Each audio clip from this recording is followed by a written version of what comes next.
Finales del siglo XV, el cristianismo avanza implacable contra los llamados infieles, dispuesto a reconquistar Granada.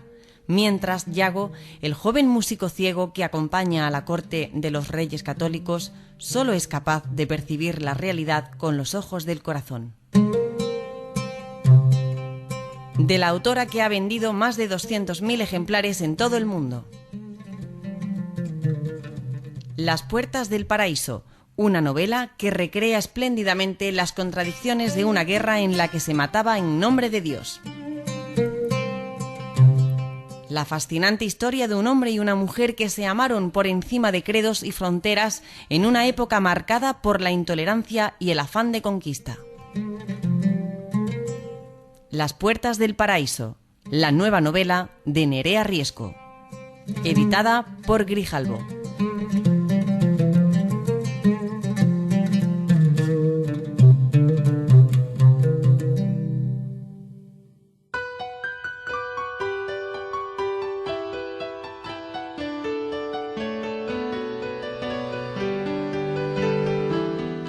Buenas tardes, amigos y amigas de las letras. Bienvenidos un día más a Pasen y Lean. De fondo, como siempre, la música deliciosa del compositor y escritor David Postigo, que ya saben, como siempre, nos acompaña en este programa. Decía Mariano José de Larra, escribir en Madrid es llorar. Es buscar voz sin encontrarla, como en una pesadilla abrumadora y violenta.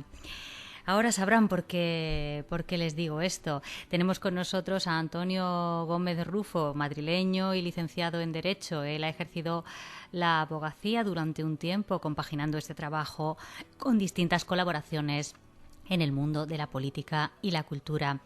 Fue asesor en asuntos culturales del Grupo Parlamentario del Partido Socialista Popular y asesor del Gabinete Técnico de la Dirección General de Cinematografía entre 1979 y 1983. En 1983 dirigió el Aula de Cultura del Ayuntamiento de Madrid y en 1984 pasó a dirigir el Centro Cultural de la Villa de Madrid, hoy Teatro Fernán Gómez, hasta el año 87. Durante este periodo, el Centro Cultural de la Villa tuvo una importante actividad cultural y una amplia programación de obras de teatro, música y danza. Creó el Festival Anual Madrid en Danza en 1985, que sigue en vigor en la actualidad. Desde 1987 hasta la actualidad colabora con relatos y artículos en distintos medios escritos, tales como El Independiente, El Sol, El País, El Mundo, y en las agencias de noticias OTR Press y Fax Press, así como participa en coloquios, mesas redondas, seminarios y conferencias. Desde 1995 hasta la actualidad se dedica exclusivamente a la literatura. Él ha sido premiado en diversas ocasiones, con el premio Fernando Lara, por ejemplo, en el 2005, por El secreto del rey cautivo, el premio Independencia en el 2006, el premio Valencia de novela negra de la institución Alfons el Magnànim en 2015 por la novela Nunca te fíes de un policía que suda. Asimismo fue vicepresidente de la Asociación Colegial de Escritores de España, ACE, y es miembro del Consejo de Cultura de la Comunidad de Madrid y caballero de la Orden Literaria Francisco de Quevedo.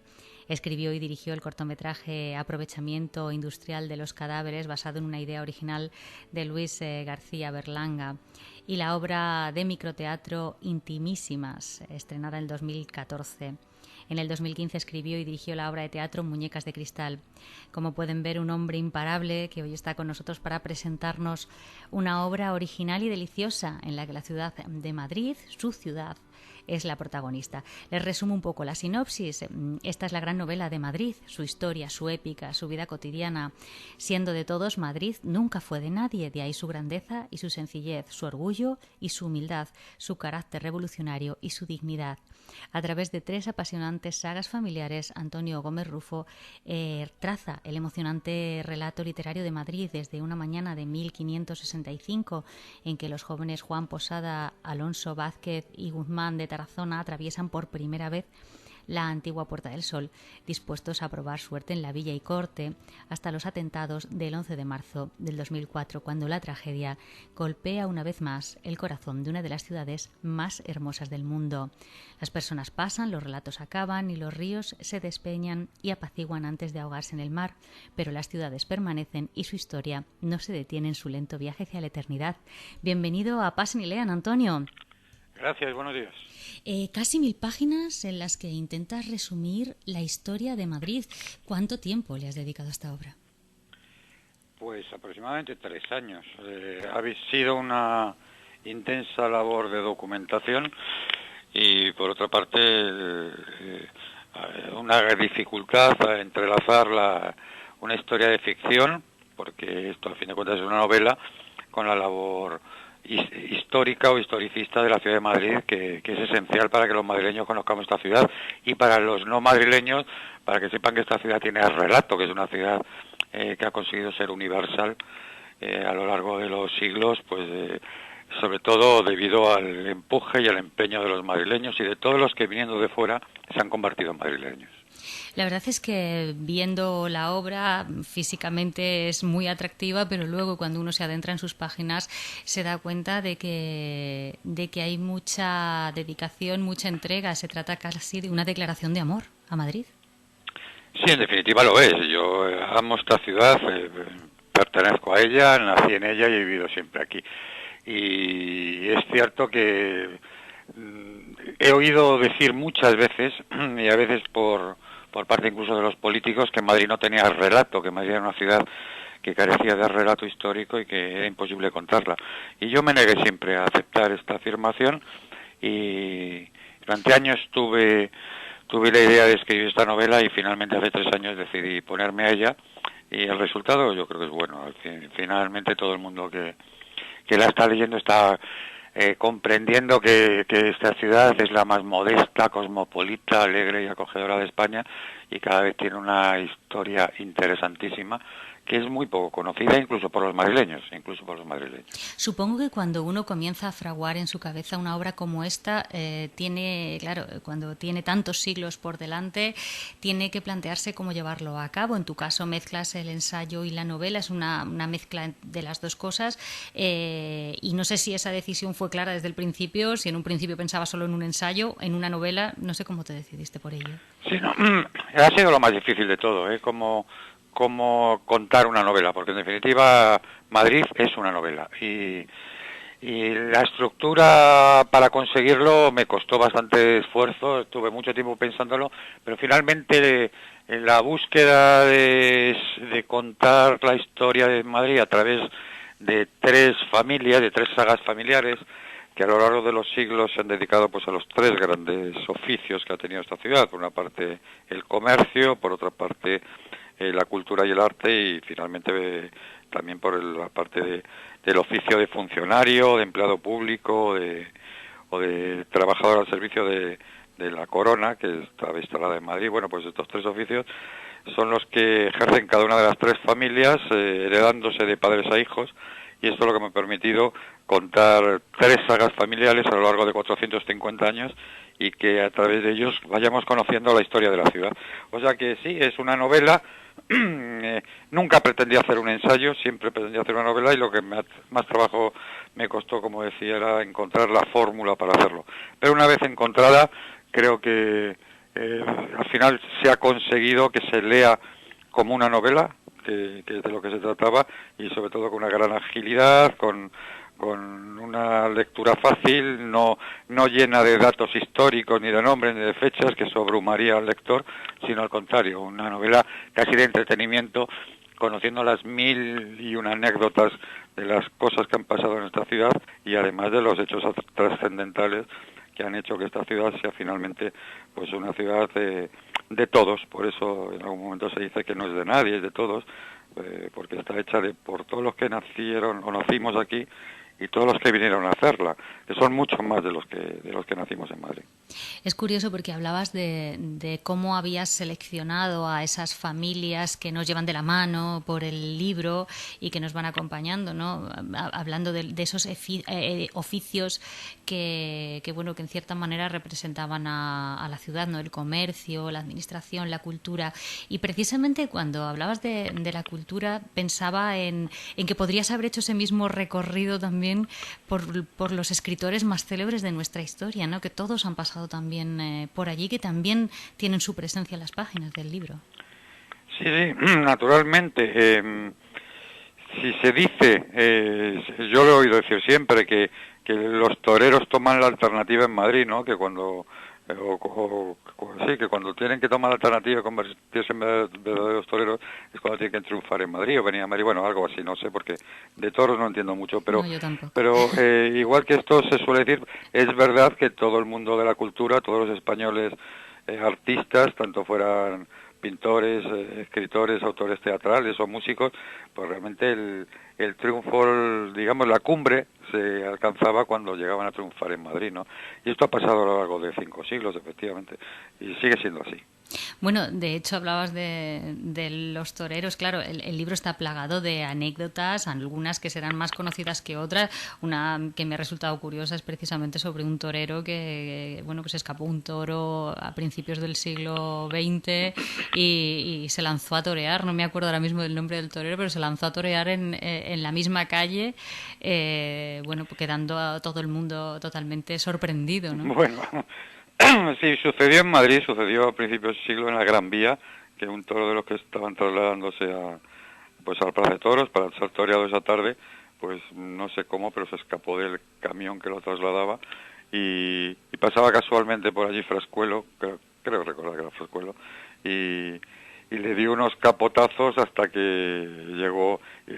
Pues no sé, al final no me acuerdo si le mató con un estoque o esperaba que llegara la Guardia Civil y le disparara, pero en fin, en todo caso, él dominó al toro en plena Gran Vía, lo cual sí salió en la prensa al día siguiente como natural y causó fue una anécdota más de las muchas que han sucedido en Madrid, pero supongo que tampoco eso es nada excepcional.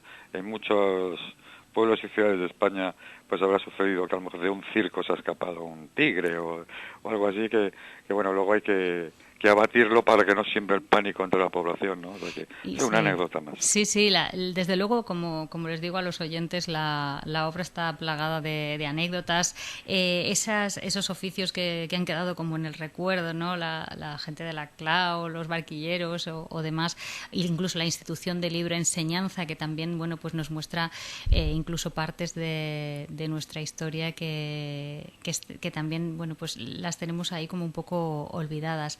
Dicen que el pueblo que no conoce su historia está condenado a repetirla. Tú que has estado analizando varios siglos, ¿es cierta esa afirmación? Sí, es cierta, sí. Y además todos los males de España provienen, de la España actual me refiero, provienen de la nefasta decisión de permitir que Fernando VII volviese a ser el rey de España después de la guerra de la independencia, ¿no? Me parece que ese fue una nefasta decisión de los españoles, que nos equivocamos una vez más, y a partir de ahí pues ha habido 2 siglos de enfrentamientos entre españoles, entre digamos los conservadores y los progresistas, y eso hizo que el siglo XIX fuese un siglo desastroso para España y para Madrid, y el siglo XX pues nos condujera a una guerra civil, y que todavía hoy veamos este encrespamiento muchas veces exagerado entre un sector y otro. Entonces, sí, no es que hayamos olvidado la historia, yo creo que todo el mundo sabe que España desde el siglo XIX está dividido en 2. Ya Machado hablaba de que una de las 2 Españas nos iba a helar el corazón.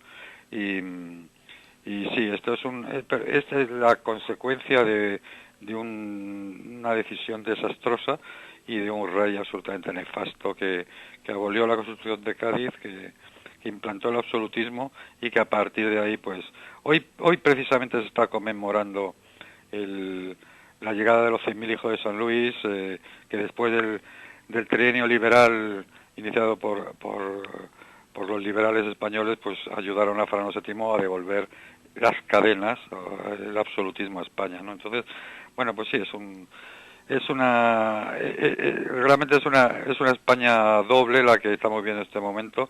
Llevamos 2 siglos viviéndola y ya es hora de que se acabe.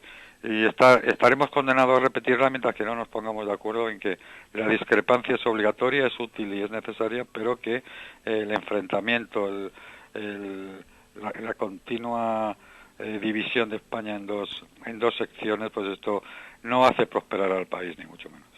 No es la primera vez que escucho decir eso, que pues el regreso de Fernando VII fue algo que ha determinado para mal la historia de nuestro país.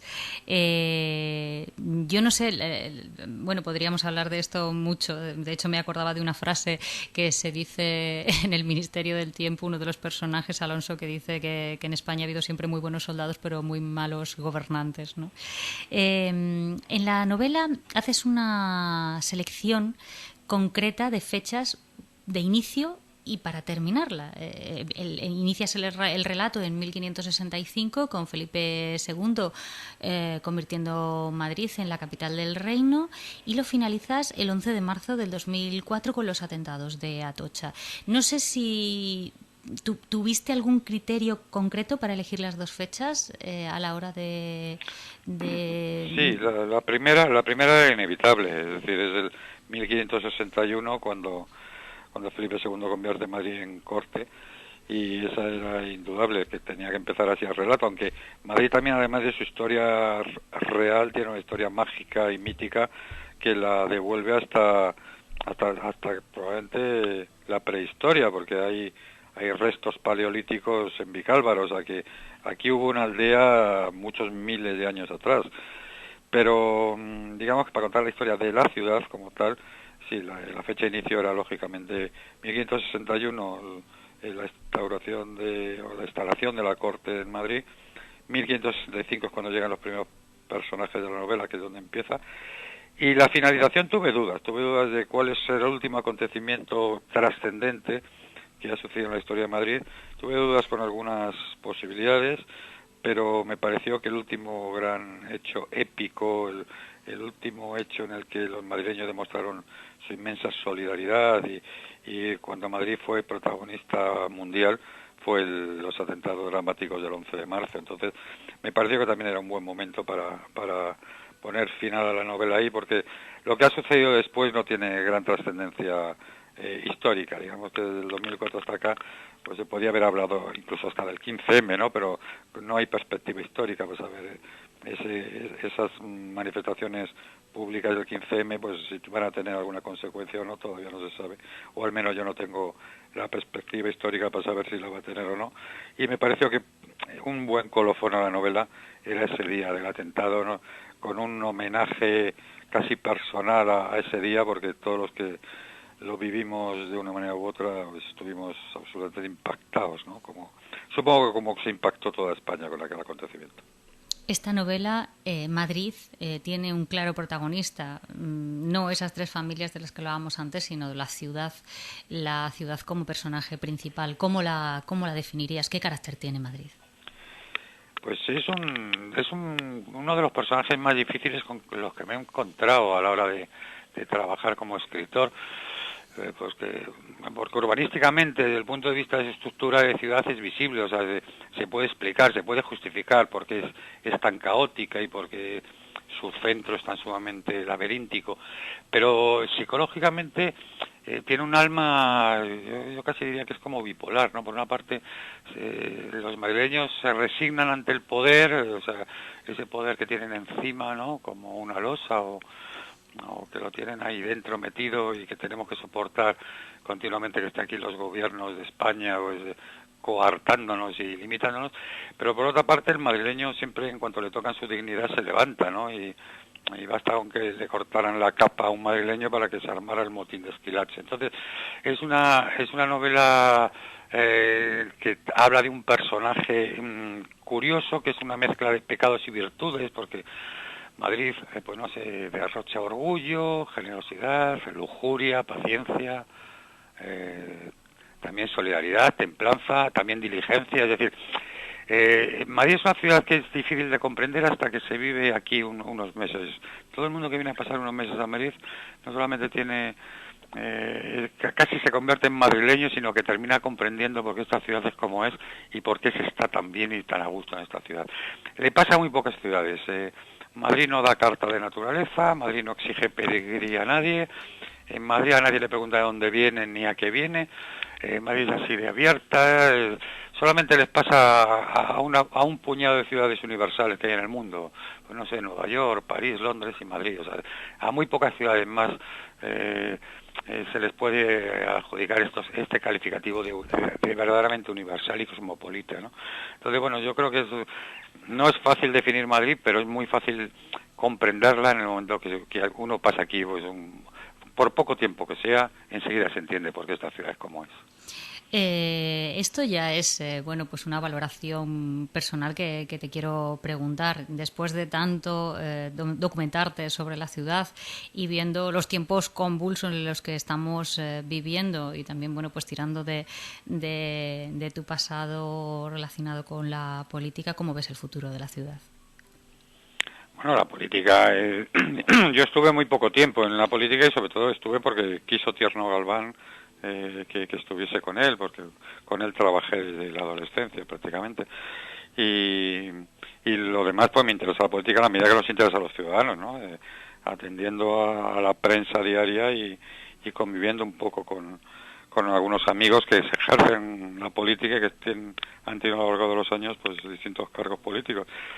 El futuro de Madrid ha pasado por un par de décadas que han destrozado aquello que se construyó en los 80, que se llamó la posmodernidad o la movida madrileña o la vuelta el resurgimiento de Madrid hasta convertirlo en la capital cultural de Europa.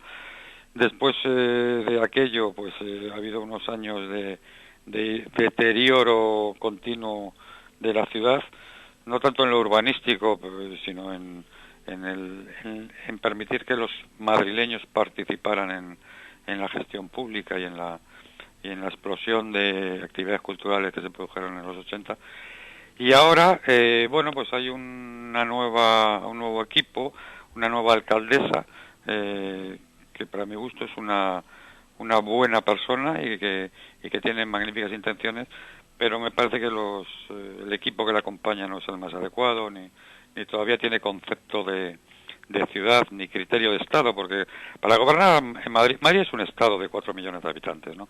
Entonces, para gobernar esta ciudad hay que tener un concepto de Estado que el equipo todavía no lo tiene, pero aprenderán. Esto es como todo, nadie nace sabiendo y poco a poco irán aprendiendo. Yo creo que el futuro ahora mismo no se puede escribir de ninguna manera, pero supongo que en 2 o 3 años nos daremos cuenta si este cambio que necesitaba Madrid pues es fructífero o hay que retomar otros caminos con otras personas quizás más, no sé si más preparadas o por lo menos con un concepto de Estado mucho más y de gobernanza mucho más amplio que el que tiene el equipo actual. Pero una buena alcaldesa dirigiendo un equipo mediocre, ese es el resumen que tendría yo que hacer del Madrid actual. Pues les recuerdo a nuestros oyentes, estábamos hablando con Antonio Gómez Rufo de su último trabajo, una novela dedicada a Madrid, a la ciudad de Madrid, en la que uno se sumerge, se deja llevar. Son cerca de 1000 páginas, pero les aseguro que no pesa leerlas rápidamente, porque no solamente yo creo que uno encuentra la historia de la ciudad de Madrid, sino también la historia de sus orígenes. Muchísimas gracias, Antonio, por estar con nosotros, y las puertas de Pasen y Lean están abiertas para cuando lo necesites. Un placer, muchas gracias. Un abrazo, Antonio.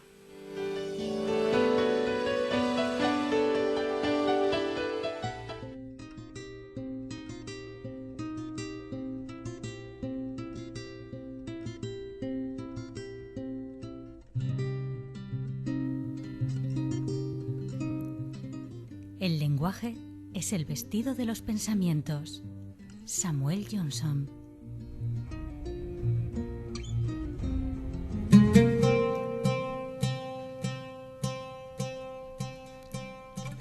Finales del siglo XV, el cristianismo avanza implacable contra los llamados infieles, dispuesto a reconquistar Granada.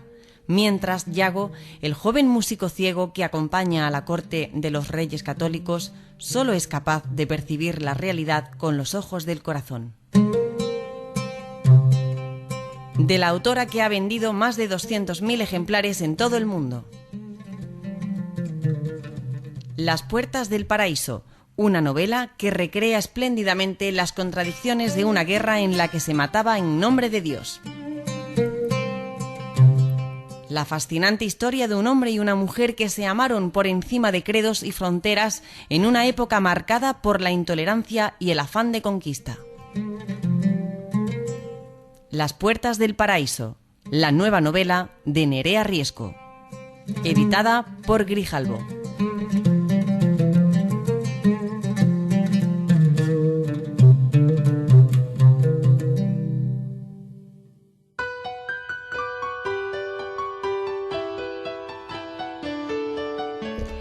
Y continuamos con nuestro espacio dedicado a la música inspirada por la literatura. Y nos vamos con uno de nuestros malagueños de lujo, con Antonio Banderas, en una interpretación pues maravillosa. Él, a pesar de que tampoco se ha dedicado nunca profesionalmente a la canción, es cierto que ha hecho pequeñas incursiones en el mundo musical. Una de ellas fue con El fantasma de la ópera. Un musical exitoso, de los más exitosos que hay en la historia. Sarah Brightman se casó con Andrew Lloyd Webber, reconocido autor de los musicales más grandes y exitosos del mundo, un 22 de marzo de 1984, y jamás imaginó que sería ella, mucho más que su esposa. Ella iba a ser la musa inspiradora de uno de los musicales más imponentes y exitosos de la historia, como les decía, del fantasma de la ópera. Dicen que Sara estaba haciendo sus diarios ejercicios de vocalización cuando su marido, cuando Andrew, la escuchó llegar a las notas más altas, y que eso fue como un flash que le hizo imaginar la música de la historia de amor y terror que conmovió al mundo entero. El fantasma de la ópera es un musical compuesto, como les decía, por Andrew Lloyd Webber y basado en el libro de Gaston Leroux, publicado por primera vez en 1911. El fantasma de la ópera es una novela gótica publicada tras aparecer serializada en Le Gaulois en septiembre de 1909 y hasta 1910. Ha sido adaptada numerosas veces al teatro y al cine. La obra está inspirada en hechos reales y en la novela Tribly de Georges Dumanier, y combina elementos de romance, de terror, de drama, de misterio y tragedia. La historia trata de un ser misterioso que aterroriza la ópera de París para atraer la atención de una joven vocalista de la que está enamorado. La novela está ambientada en el París del siglo XIX, en la ópera Garnier, un edificio lujoso y monumental construido sobre un lago subterráneo entre 1857 y 1874. Los empleados afirman que la ópera está encantada por un fantasma misterioso que provoca muchos accidentes. El fantasma de la ópera chantajea a los dos gerentes de la ópera para que le paguen 20.000 francos al mes y le reserven una cabina privada para los conciertos, ya que él compone todas las óperas que se representan allí y hace arreglos musicales. Mientras, la joven diva Christine Dae aparece inspirada en la diva sueca Christina Nilsson. Se cree que está guiada por un ángel de música supuestamente enviado por su padre. Llega a un éxito repentino en el escenario cuando reemplaza a la hasta entonces primadona Carlota, que tuvo que ser sustituida 2 veces porque cayó en una extraña enfermedad.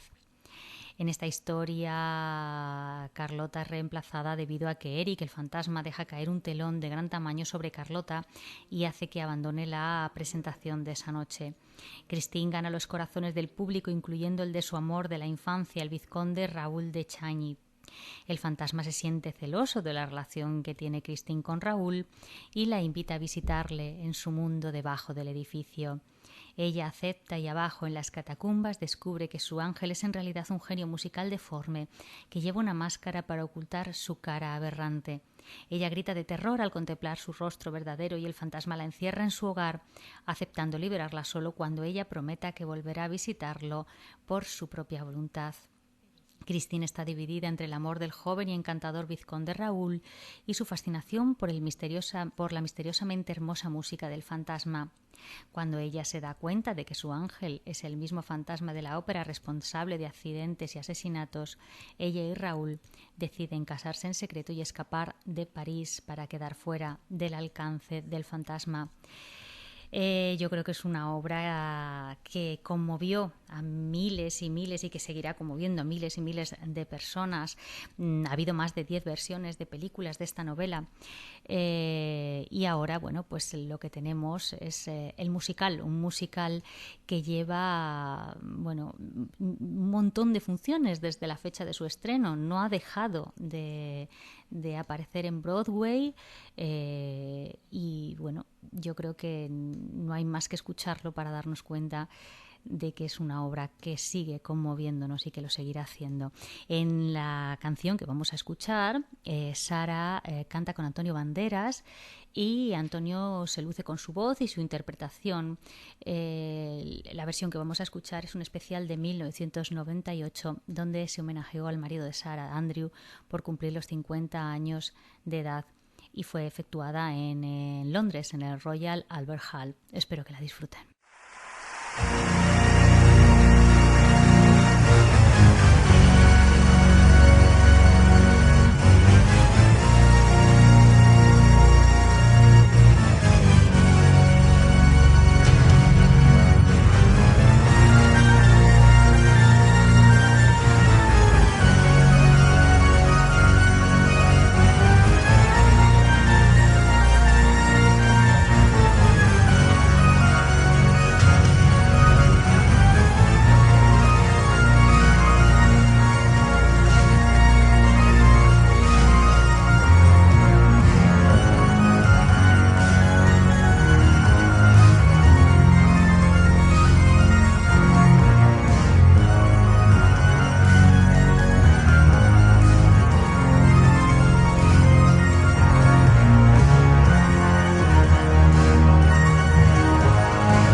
Strong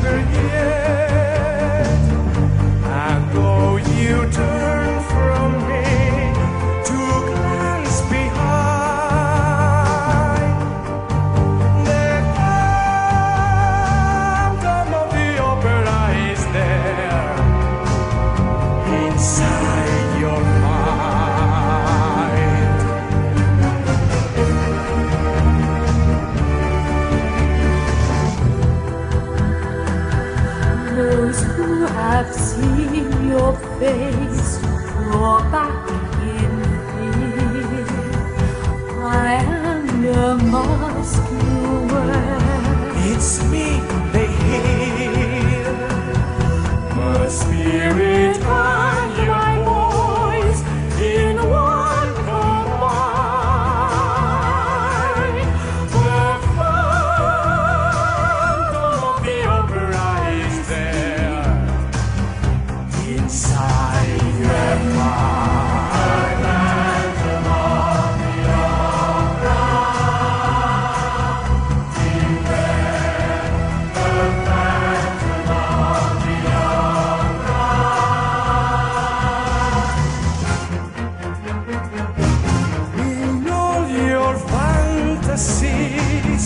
You always knew that man a mystery. Both in you.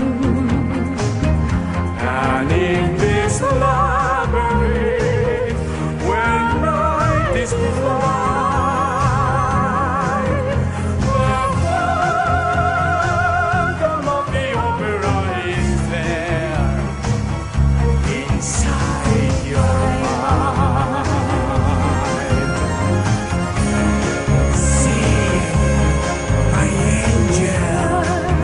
The phantom of the opera.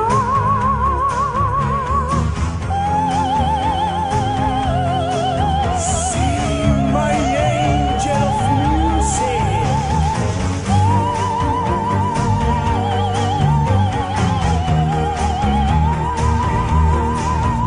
See, my angel.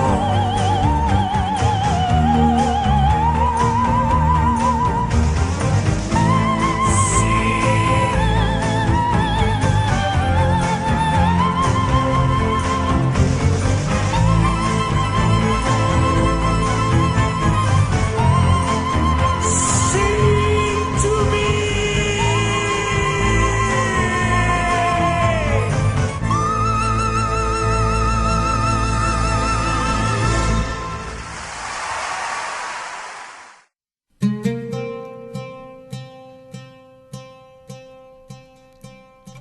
Finales del siglo XV, el cristianismo avanza implacable contra los llamados infieles, dispuesto a reconquistar Granada.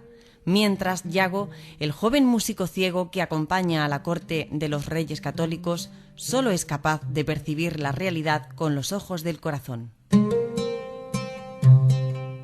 De la autora que ha vendido más de 200.000 ejemplares en todo el mundo.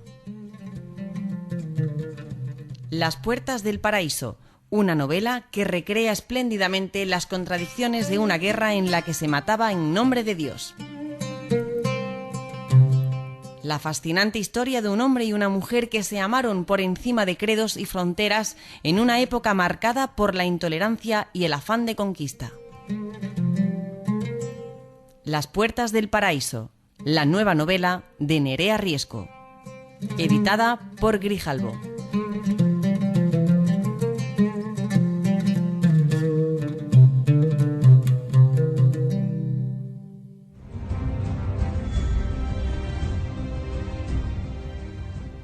En el idioma está el árbol genealógico de una nación.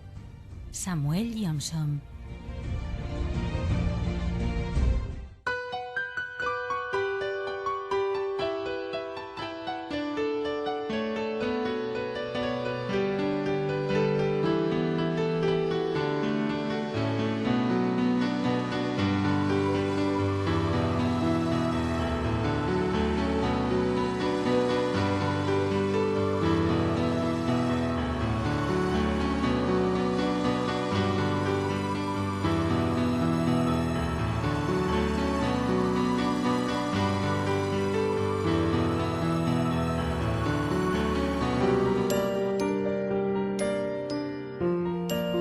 Factoría de autores.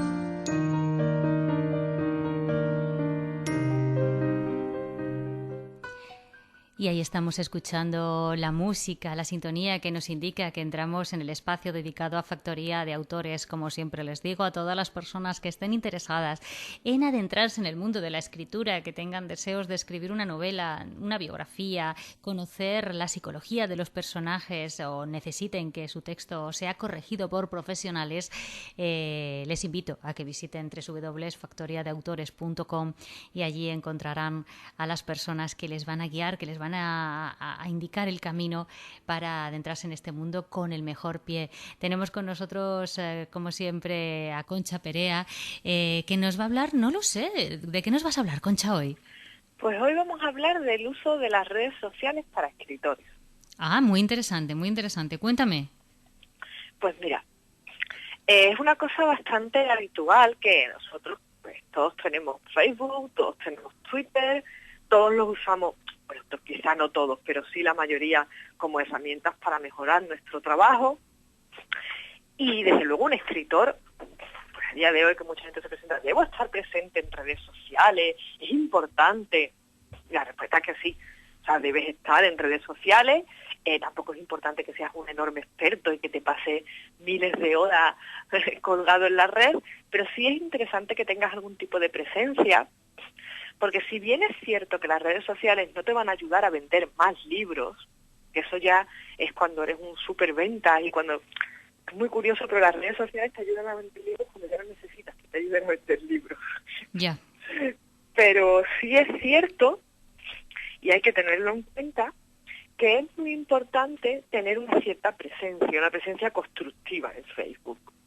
Así que hoy lo que vamos a hablar es de lo que no debemos hacer y la próxima vez hablaremos de lo que sí debemos hacer. Ah, de acuerdo. Hoy vamos a hablar de lo que no. A ver, ¿cuál es lo que no debemos hacer? Pues lo primero es hablar constantemente de ti y de tu obra. Lo que se llama hacer spam. A ver, está bien que hables de lo de ti y está bien que hables de lo que has escrito. Pero si te dedicas a volcar un exceso de información, o si tus únicas lo que haces únicamente es, he escrito este libro, cómpralo, porque es maravilloso, la gente acabará aburriéndose de ti. Entonces, está bien que indiques que has escrito, qué obras tienes, dónde se pueden encontrar. No está mal que de vez en cuando hagas una incursión pues para que la gente conozca tu página web o vayas dando adelantes de en qué estás trabajando o qué estás haciendo y tus publicaciones y demás, pero si lo conviertes en una constante y en algo monotemático en tus redes sociales, lo que conseguirás es que la gente deje de seguirte porque se aburrirá. Hay que variar, hay que tener un Facebook o un Twitter de contenido bastante variado. Comparte otros intereses, habla de noticias literarias que te parezcan curiosas, incluso cuelga fotos de tus mascotas. Los perros y los gatos en las redes sociales van estupendamente. Ah, pues mira, eso lo hago yo muy bien, ¿eh? Sí, Poe es la gata literata. Sí. Entonces, pues, ese tipo de cosas ayudan a crear una pequeña comunidad de personas que te siguen, que les interesa lo que les cuentas y que por lo tanto te hagan caso. Así que lo primero es no hablar continuamente de tu obra. Yo conozco autores que hacen eso, ¿eh? Sí, y a que te aburre. Sí, eso no está bien, no está bien. Vale. Lo segundo, no hablar mal a ser posible de nadie. Nunca sabes quién te está leyendo en las redes sociales. Tus opiniones personales, sobre todo tus opiniones personales negativas, son eso, personales. Guárdate mucho de buscarte enemigos en las redes sociales, porque aunque no te lo creas, las redes sociales no son para ser amigos, a no ser que tengas un perfil personal y lo uses tú como forma de comunicación personal, pero si estás usando tu página como algo profesional, hablar mal de tus colegas, poner a parir a editores, hablar mal de la profesión en la que trabajas, lo único que hará será cerrarte puertas. Sí. Y cuando ya tienes una cierta posición, te lo puedes permitir más o menos, pero cuando eres un Nobel, no. Cuando eres un Nobel quieres todas las puertas abiertas posibles, no se trata de ser hipócrita. O sea, no se trata de que seas un pelota, no se trata de... Se trata simplemente de ser prudente y mantener una cierta distancia con, pues, sobre todo con polémicas vacías, ¿no? Con polémicas que tú veas que no te van a llevar a ninguna parte y que lo único que son estas broncas que hay en Facebook, que se montan muy rápido, se desmontan muy rápido, pero que dejan muy mala fama de ti a tus espaldas, ¿no?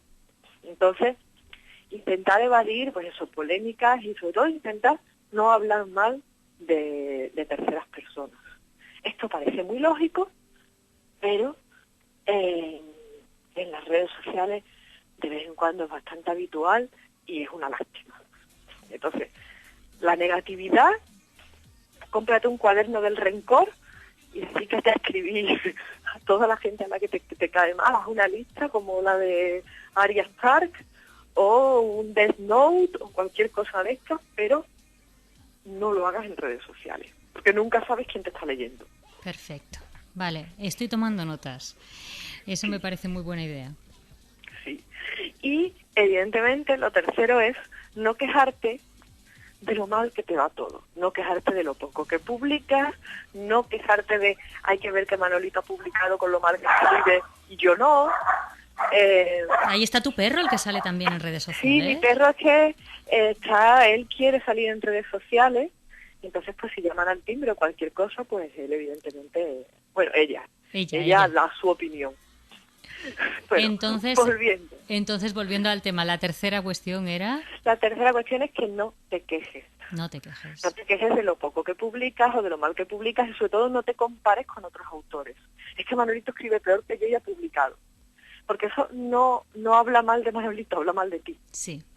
Y si tú vas continuamente por redes sociales diciendo que no publicas, si te están leyendo editores o si te están leyendo otros lectores dirán, no te van a decir, ay, pobrecito de ti que no publicas, van a decir, pues si no publicas será por algo. Aunque tengas toda la razón del mundo. Sí. La gente puede que de cara a la galería te digan que sí, que qué pobrecito, pero te aseguro que la imagen de espaldas es de, pues si no publica por algo será. Sí, totalmente de acuerdo contigo. Pues, así que ese tipo de cosas lo que hay que intentar hacer es una imagen objetiva, una imagen positiva y constructiva. Por eso la semana que viene hablaremos de cómo conseguir esos 3 objetivos en las redes sociales. Perfecto. Pues muchísimas gracias, Concha, por estar con nosotros, por darnos esos consejos. Tú sigue trabajando en tus novelas, que sé que estás, y en esas antologías que también sé que estás, y en Factoría de Autores, que es que tú estás metido en muchos líos. Estás metida en muchos líos. En todo. Y ahora el 23 de abril estoy en Casa del Libro hablando de mujeres y literatura. Bueno, una locura. Es que no paras. Y tenemos que hablar más adelante de la Feria del Libro. También, si es que no paramos. No paramos. Pero bueno, menos mal que a través del Pasen y Lean, bueno, podemos dar difusión de todos estos actos. Muchísimas gracias, Concha, por estar con nosotros un día más. Nada, un besito. Un abrazo, hasta luego. Hasta la próxima.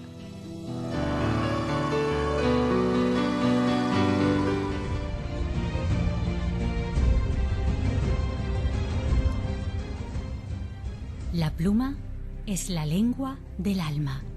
Miguel de Cervantes.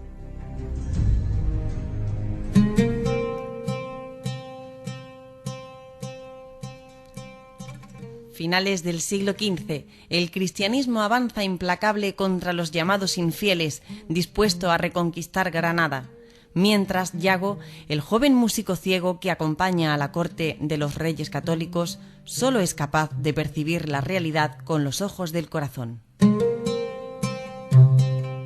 De la autora que ha vendido más de 200.000 ejemplares en todo el mundo. Las puertas del paraíso, una novela que recrea espléndidamente las contradicciones de una guerra en la que se mataba en nombre de Dios. La fascinante historia de un hombre y una mujer que se amaron por encima de credos y fronteras en una época marcada por la intolerancia y el afán de conquista. Las puertas del paraíso, la nueva novela de Nerea Riesco, editada por Grijalbo.